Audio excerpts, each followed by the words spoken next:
நீங்கள் பார்த்து கொண்டிருப்பது உங்கள் ஜாஷுவா டிவி. சகல ஜனங்களுக்கும் நற்செய்தி.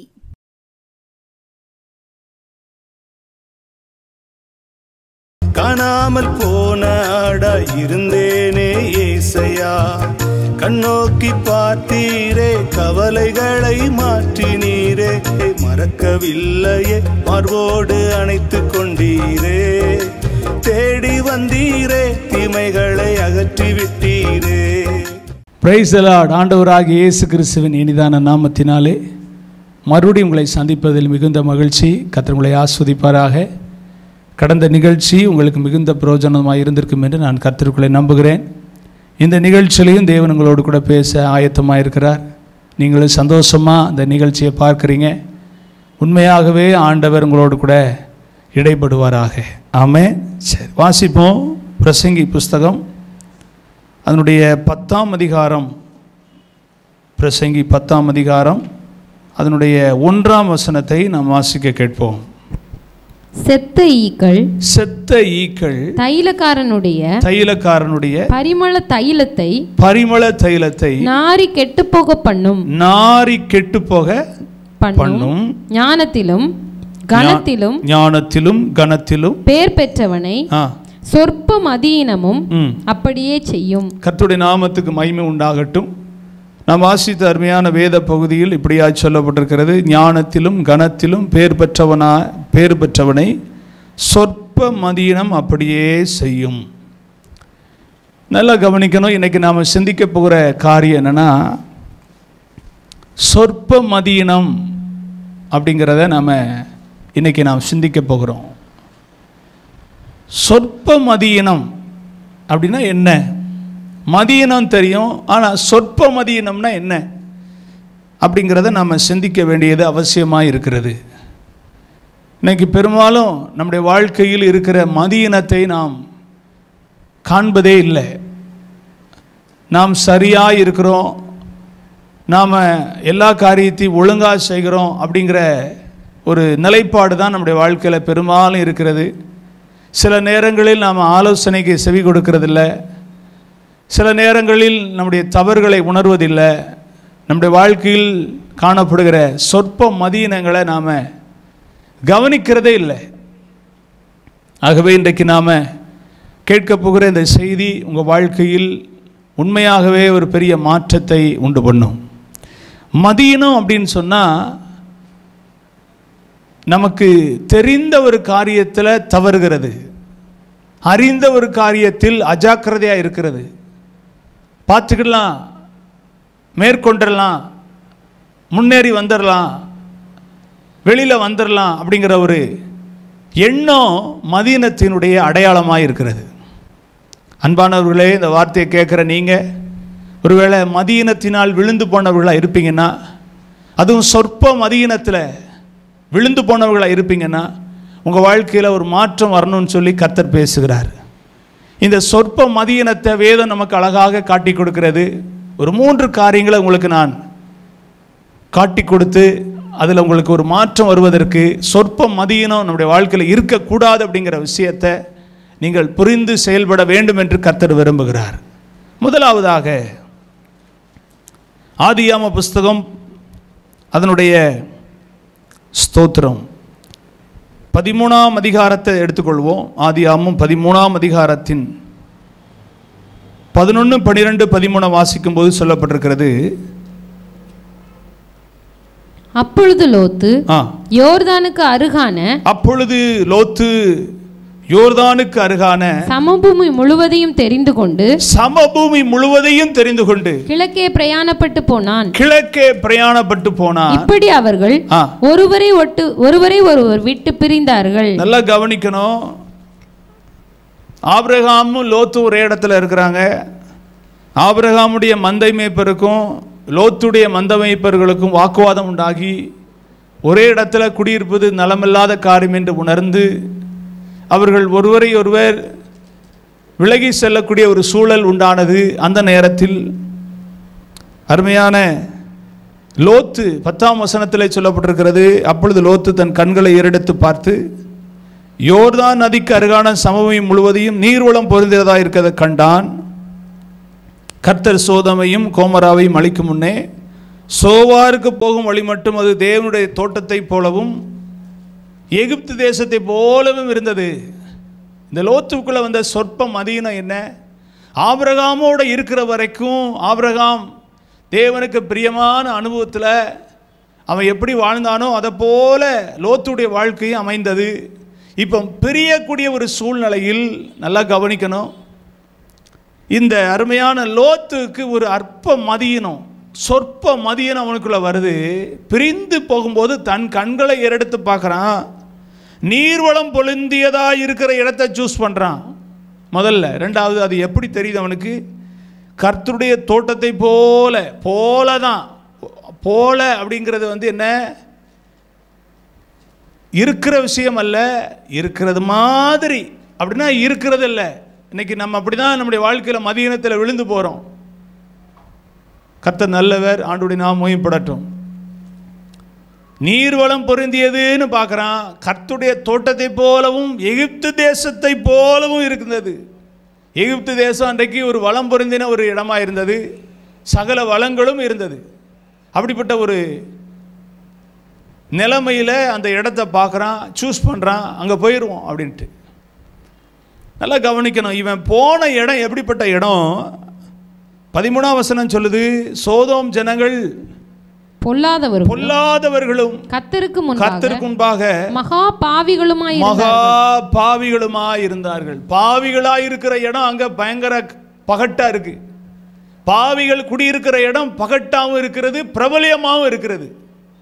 எனக்கு அன்பானவர்களே, உங்கள் வாழ்க்கையில் நீங்கள் சரியாக புரிஞ்சுக்கணும். உங்கள் வாழ்க்கையில் இருக்கிற மதீனத்தை இடம் கண்டுபிடிக்கணும். நீர்வளம் பொருந்தியதா இருக்கா?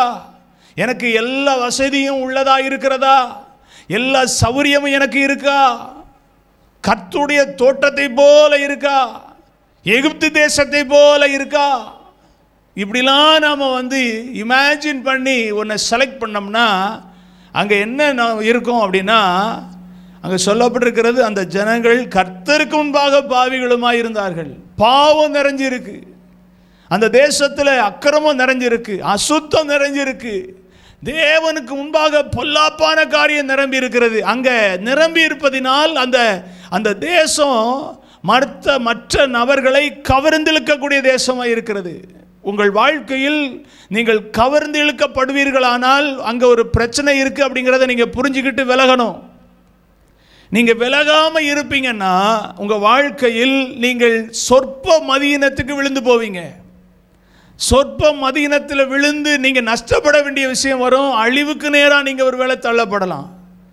எனக்கு அன்பானவர்களே, சொற்ப மதியினம் ஞானவான்களையும் கனவான்களையும் விலை பண்ணிடும். ஆகவே நீங்கள் ஞானவான்களா கனவான்களா ஒருவேளை இருந்தீங்கன்னா, ஒருவேளை உங்கள் வாழ்க்கையில் அதை நீங்கள் காப்பாற்றிக்கொள்ள விரும்புவீர்களானால் நீங்கள் சூஸ் பண்ணுறதில், செலக்ட் பண்ணுறதில் கவனம் உள்ளவர்களாக இருக்கணும். இது சொற்ப மதியினமா அப்படிங்கிறத நீங்கள் ஆராய்ச்சி பார்க்கணும். தோட்டத்தை போல எகிப்து தேசத்தை போல நீர்வளம் பொருந்தினதா இருக்குன்னு நினச்சிங்கன்னா அங்கே பிரச்சனை இருக்கும். பிரச்சனைனா அங்கே பாவமும் பொல்லாப்பும் நிறைஞ்சிருக்கும்.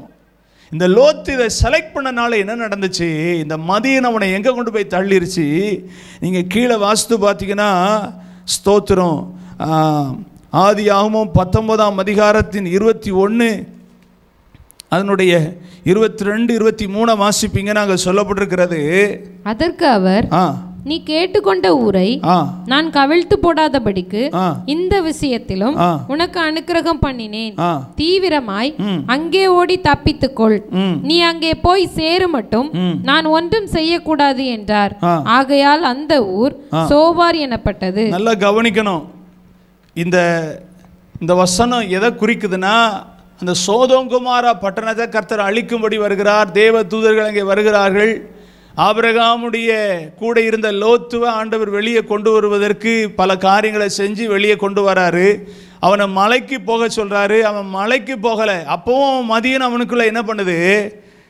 18ஆம் வசனம் சொல்லுது, அதற்கு லோத்து, அப்படியெல்லாம் ஆண்டவரே, 19ஆம் வசனம், அது கண்களில் உமது அடியானுக்கு கிருபை கிடைத்ததே, என் பிராணனை காக்க தேவரீர் எனக்கு செய்த கிருபையை பெரிதாக விளங்க பண்ணினீர். மலைக்கு ஓடி போக என்னால் முடியாது, தீங்கு என்னை தொடரும், நான் மரித்து போவேன். அந்த ஊர் இருக்கிறதே அதற்கு நான் ஓடி போகத்தக்கதா எனக்கு கிட்ட இருக்குதுங்க. இன்னும் என் மதியனை இவனை விட்டு போகலை. கவனிக்கிங்களா? சில நேரத்தில் நமக்குள்ளே ஒரு மதியனை வந்து ஒட்டிக்கிட்டுனா அதை நம்ம தான் விளக்கணும். சோம்பேறித்தனத்தோட நான் அதை செய்ய முடியாது இதை செய்ய முடியாது. கர்த்தர் ஒரு டார்கெட் கொடுக்குறாருன்னா, கர்த்தர் ஒரு வார்த்தையை கொடுக்குறாருன்னா அதுக்கு அப்படி கீழ்ப்படிஞ்சு செஞ்சிடணும். இல்லை அவருக்கு அப்படியெல்லாம் ஆண்டவரே நம்ம சொல்லுவதற்கு நம்ம யார்? இன்றைக்கி நிறைய நேரத்தில் நாம் ஆண்டவருக்கு நாம் ஆலோசனை சொல்லக்கூடியவங்களாக இருக்கிறோம். அவர் சொல்லுகிற ஆலோசனையை தான் நம்ம கேட்கணுமே தவிர நம்ம சொல்லுகிற ஆலோசனை அவர் கேட்கக்கூடிய அளவில் இல்லை. மதியினம், சொற்ப மதியினம் நம்ம பேச வைக்குது. அவர் சொல்லுகிற வார்த்தைக்கு கீழ்ப்படியாமல் நாம் நினைக்கிறத செய்யணும்னு தோணுதா? அப்போ நீங்கள் தெரிஞ்சுக்கணும், எனக்குள்ள மதியினம் இருக்குது. இவன் இப்படி பண்ணதை கடைசி வரைக்கும் காப்பாற்றினானா? இல்லை, அங்கேயும் பிரச்சனை. மறுபடியும் ஓடி வந்தான். ஆண்டவர் மலைக்கு போக சொல்கிறாரு, இவன் அங்கே போகலை. ஊருக்கு போனால், ஊருங்கிற இடத்துக்கு கிட்ட இருக்குன்னு போனால் அங்கேயும் அவங்க இருக்க முடியல, மறுபடியும் ஓடியாரான். நீங்கள் தொடர்ந்து வாசிப்பீங்கன்னா கர்த்தருடைய நாமத்துக்கு மகிமை உண்டாகட்டும். அதனுடைய ஸ்தோத்திரம் 25-26 வாசிப்பீங்கன்னா அந்த பட்டணங்களையும் அந்த சமபூமி அனைத்தையும் அந்த பட்டணங்களின் எல்லா குடிகளையும் பூமியின் பயிரையும் அழித்து போட்டார். அவன் மனைவியோ பின்னிட்டு பார்த்து உப்பு தூணானாள் என்று சொல்லப்பட்டிருக்கிறது. இவனுக்குள்ள இருந்த மதியனோ இவனுடைய மனைவிக்குள்ள அது டிரான்ஸ்ஃபர் ஆகி எவ்வளோ பெரிய ஆபத்து, எவ்வளோ பெரிய திகிலான காரியம் தேசத்தில் நடக்கு. இனி அந்த பக்கம் திரும்பியே பார்க்கக்கூடாதுங்கிற நினைவெல்லாம் விட்டுட்டு, ஐயோ நான் சேர்த்து வச்ச சொத்து, ஐயோ நான் சேர்த்து வச்ச பொருள், ஐயோ நான் கட்டியிருந்த வீடு, ஐயோ நான் இருந்த இடம் எவ்வளோ பிரபலியமானதுன்னு திரும்பி பார்த்தா உப்பு தூணாக மாறிட்டா. சொற்ப மதியனம் உங்கள் வாழ்க்கையில் தொடர்ந்து நீங்கள் செயல்பட விடாத அளவுக்கு உங்களை நிறுத்தக்கூடிய நிலைமையில் உங்களை மாற்றிவிடும். இந்த வார்த்தையை கேட்குற நீங்கள் ஒன்று தெரிஞ்சுக்கோங்க, சொற்பமான மதியனம் கொஞ்சம்தான் நீங்கள் நினைக்கலாம், ஆனால் உங்கள் வாழ்க்கையை முன்னேறி செல்ல விடாதபடிக்கு உங்களை தடையாக நிறுத்திவிடும். முட்டுக்கட்டையாக இருந்து உங்கள் வாழ்க்கையை தடுத்து நிறுத்தி கொண்டே இருக்கும். கவனிங்க, சொற்ப மதியனம் நினைக்க நிறைய பேருடைய வாழ்க்கையில் நீங்கள் தேவனுக்கு பிரயோஜனமானவர்களாக நிற்க விடாதபடிக்கு உங்களை தேவனுடைய பார்வையில் காணப்படுகிற குறைகளை சரி செய்ய விடாதபடிக்கு தடை பண்ணி கொண்டிருக்கு. கவனித்து பார்த்து அதை ஆராய்ந்து இன்னைக்கே உங்கள் வாழ்க்கையில் அவைகளை விட்டு வெளியேற உங்களை ஒப்புக் கொடுங்க. உங்களை ஆண்டவர் பயன்படுத்துவார், உங்களை ஆண்டவர் உபயோகப்படுத்துவார், உங்களை ஆண்டவருடைய காரியங்களில் வளர வைப்பார். ஒத்துக்கொள்ள வேண்டிய விஷயத்தில் ஒத்துக்கொள்ளுங்க, கீழ்ப்படிய வேண்டிய விஷயத்தில் கீழ்ப்படிங்க. ஆமாம், ஸ்தோத்திரம். அர்ப்பணிக்க வேண்டிய விஷயத்தில் அர்ப்பணிங்க. பிடிவாதம் காட்ட வேண்டாம், பிடிவாதம் பண்ண வேண்டாம். அது மதியணும், அதை விட்டு விலகணும். இரண்டாவது நான் ஒரு காரியத்தை உங்களுக்கு நான் சொல்ல விரும்புகிறேன்.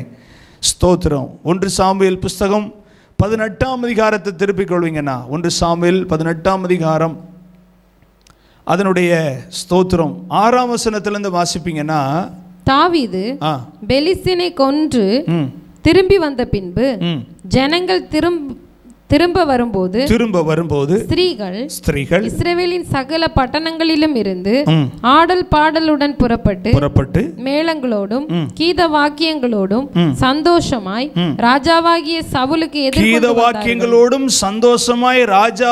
சவுலுக்கு எதிர்கொண்டு வந்தார்கள். அந்த ஸ்திரீகள் ஆடி பாடுகையில் சவுல் கொன்றது 1000. நல்லா கவனிக்கணும், சவுல் கொன்றது 1000, தாவீது கொன்றது 10,000 என்று முறையாக பாடினார்கள். அந்த வார்த்தை சவுலுக்கு விசனமாய் இருந்தது. அவன் மிகுந்த எரிச்சல் அடைந்து தாவீதுக்கு 10,000 எனக்கும் 1000 கொடுத்தார்கள், இன்னும் ராஜாங்கம் மாத்திரம் அவனுக்கு குறைவாய் இருக்கிறது என்று சொல்லி அந்நாள் முதற்கொண்டு சவுல் தாவீதை காய்முகரமாய் பார்த்தான். நல்ல கவனிங்க, சவுல் ராஜா ஒரு நல்ல ராஜா, தேவனால் முன்குறிக்கப்பட்டு அழைக்கப்பட்டு அபிஷேகிக்கப்பட்டு அந்த ராஜா.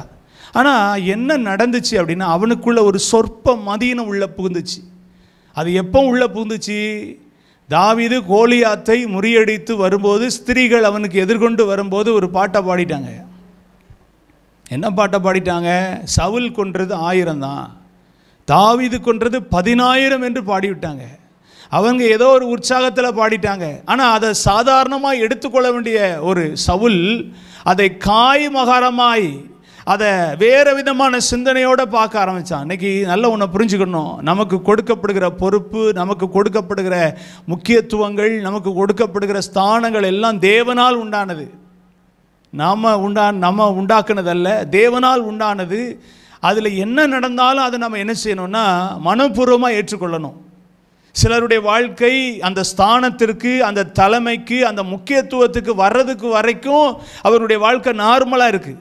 ஆனால் அப்படிப்பட்ட ஒரு ஸ்தானத்துக்கு வந்த பிறகு அவங்களுடைய வாழ்க்கையில் என்னவோ அவங்கள அறியாத ஒரு பெருமை அவங்கள தொற்றிக்கிடுது. அது அவங்களுடைய வாழ்க்கையில் மதீனத்தினால் ஆட்கொள்ளப்படுவதற்கு காரணமாய் மாறிவிடுகிறது. அது என்ன? நான் ராஜாவாக இருக்கும் பொழுது எனக்கு 1000, சாதாரணமான ஒரு மனிதனாக இருக்கிற இந்த தாவீதுக்கு 10,000. அது எப்படி அப்படிங்கிற ஒரு இமேஜின், ஒரு சிந்தனை, ஒரு எண்ணம் அவனுக்குள்ள பெரிய மாற்றத்தை கொண்டு வர ஆரம்பித்தது. அதில் இருந்து அந்த அருமையான தாவீதை காய் மகரமாய் பார்க்க ஆரம்பித்தான் என்று வேதத்தில் சொல்லப்பட்டிருக்கிறது. எனக்கு அன்பான தேவ பிள்ளைகளே, சொற்ப மதியின ஒரு மனுஷனுடைய வாழ்க்கையில் எந்த அளவுக்கு பயங்கரமாக கிரியை செய்கிறது பாருங்க. சவுலுடைய இந்த எண்ணம் அவனுடைய வாழ்க்கையில் அவனை மிகவும் ஒரு மோசமான நிலைமைக்கு அவனை தள்ளினது. வேதத்தில் நீங்கள் வாசித்து பார்த்தீங்கன்னா அழகாக சொல்லப்பட்டிருக்கிறது, சவுலை தள்ளி கர்த்தர் ராஜாவாக தாவீதை ஏற்படுத்தக்கூடிய ஒரு சூழ்நிலைக்கு இந்த மதீனம் அவனை தள்ளி கொண்டு போனது. அவனுடைய ராஜாங்கம், அவனுடைய ராஜ பதவி, அவனுடைய அந்த முக்கியத்துவங்கள் எல்லாமே இந்த மதீனத்தினால் புறக்கணிக்கப்பட்டது என்று நாம் வேதத்தில் வாசிக்கிறோம். அன்பானவர்களே, நல்லா புரிஞ்சுக்கோங்க, தேவன் நமக்கு கொடுக்குற ஸ்தானத்தில் மனிதர்கள் புகழ்ந்து நம்மளை ஒருபோதும் உயரத்தில் கொண்டு போய் வைக்க போகிறதில்ல. கர்த்தர் என்ன நினைக்கிறாரோ அதான் நடக்கும். நல்லா தெரிஞ்சுக்கோங்க. நாம் எல்லாத்தையும் தக்க வச்சுக்கலாம், நம்ம கட்டுப்பாட்டுக்குள்ளே எல்லாம் வச்சுக்கலாம் நினச்சா கட்டாயம் நம்ம கை மீறி போயிடும், கடைசி வரைக்கும் நம்ம கையில் நிற்காது. ஆனால் தேவன் ஒரு உயர்வையும் மேன்மையும் புகழையும் நமக்கு உண்டு பண்ண விரும்புவாரானால் எவரால் அதை ஒன்றுமே செய்ய முடியாது. ஆண்டவருடைய நாமத்துக்கு மகிமை உண்டாகட்டும். இந்த சவுலுக்குள் ஏற்பட்ட இந்த சொற்ப மதியினம், இந்த ஸ்திரீகள் பாடின இந்த பாட்டானது அவனுக்குள்ள ஒரு பெரிய யோசனையை கொண்டு வந்து அவன் நேசிக்க வேண்டிய, அவன் பட்சமாய் தன்னுடைய ராஜாங்கத்தில் வைத்துக்கொள்ள வேண்டிய தாவீதை காய் மகரமாய் பார்க்க ஆரம்பித்தான். அதனால் அந்த ராஜ்யத்தில் ஒரு பிளவு உண்டாகி ஒரு புதிய ஆளுகையை கர்த்தர் தாவீது மேல் வைக்கக்கூடிய ஒரு சூழ்நிலை உருவானது. எனக்கு அன்பானவர்களே, உங்கள் வாழ்க்கையில் இருக்கிற மதீனத்தை நீங்கள் கொஞ்சம் ஆராய்ஞ்சு பார்க்கணும். உங்கள் வாழ்க்கையில் சொற்ப மதீனம் இருக்குமானா உங்களை ஆராய்ஞ்சு பார்த்து உங்கள் வாழ்க்கையில் மாற்றிக்கொள்ள விரும்புவீங்கன்னா உங்கள் ஸ்தான நிலையாக இருக்கும். உங்களுடைய பொறுப்பு நிலைவரப்படும், அதில் தடுமாற்றம் வராது. ஆகவே இந்த வார்த்தையை கேட்டு உங்கள் வாழ்க்கையில் நீங்கள் மனம் திரும்பும்படி கர்த்தர் உங்களோடு பேசுகிறாரு. இதற்கு நீங்கள் உங்களை ஒப்பு கொடுத்து ஜெபம் பண்ணுவீங்கன்னா கர்த்தர் ஒரு பெரிய மாற்றத்தை தருவார். ஜெபம் பண்ணுவோம். நேசிக்கிற நல்ல ஆண்டவரே, இயேசுவின் நாமத்தினால் உடைய சமூகத்தில் வருகிறோம். நாங்கள் கேட்ட வார்த்தைக்காக ஸ்தோத்திரம். சொற்ப மதியினம் எவ்வளோ பெரிய அழிவையும் நாசத்தையும் உண்டாக்கும் என்பதை நாங்கள் வேதத்தில் அறிந்திருக்கிறோம். இந்த வார்த்தையின்படி உடைய பிள்ளைகளுடைய வாழ்க்கையில் இந்த சொற்ப மதியினத்தை மேற்கொள்ளும்படியான கிருபையை உடைய பிள்ளைகளுக்கு தாரும். என்ன நோக்கத்துக்காக நீங்கள் பேசுனீங்களோ அந்த நோக்கத்தை ஜனங்கள் மத்தியில் நீங்கள் நிறைவேற்றுங்க. உங்கள் நாமத்துக்கு மகிமை உண்டாக்குங்க. இயேசுவின் நாமத்தில் ஜெபிக்கிறேன் ஜீவனுள்ள நல்ல பிதாவே, ஆமென். கர்த்தர் உங்களை ஆஸ்வதிப்பார். இந்த நிகழ்ச்சியின் மூலமாக நீங்கள் ஆஸ்வதிக்கப்படுவீங்கன்னா தொடர்ந்து உங்களுடைய சாட்சிகளை எங்களுக்கு தெரியப்படுத்த மறவாதிருங்க. எங்களுக்காக ஜாசுவட்டிக்காக ஜெபம் பண்ணுங்க. இயேசு கிறிஸ்துவை குறித்து இன்னும் அறிந்து கொள்ள விரும்புவீர்களானால் கருவந்தாவிலே மக்கனாயும் சபை நாங்கள் ஆராய்த்து கொண்டு இருக்கிறோம். எங்களோடு கூட சேர்ந்து எந்த சபைக்கும் போகாதவங்க எங்களோடு ஆராதிக்க விரும்புவீர்களானால் எங்களோடு கடந்து வாருங்கள். எங்களோடு கூட சேர்ந்து கர்த்தரை ஆராதிக்க வாருங்கள். கர்த்தருடைய நாமம் மகிமைப்படட்டும். அடுத்த நிகழ்ச்சியில் உங்களை பார்க்கும் வரை கர்த்தருடைய இரக்கம், கிருபை, சமாதானம் உங்களோடு கூட இருப்பதாக. God bless you. ஆமென். காணாமல் போன ஆடா இருந்தேனே ஏசையா, கண்ணோக்கி பார்த்தீரே கவலைகளை மாற்றினீரே, கண்ணோக்கி பார்த்தீரே கவலைகளை மாற்றினீரே, மறக்கவில்லையே மார்போடு அணைத்து கொண்டீரே, தேடி வந்தீரே தீமைகளை அகற்றி விட்டீரே.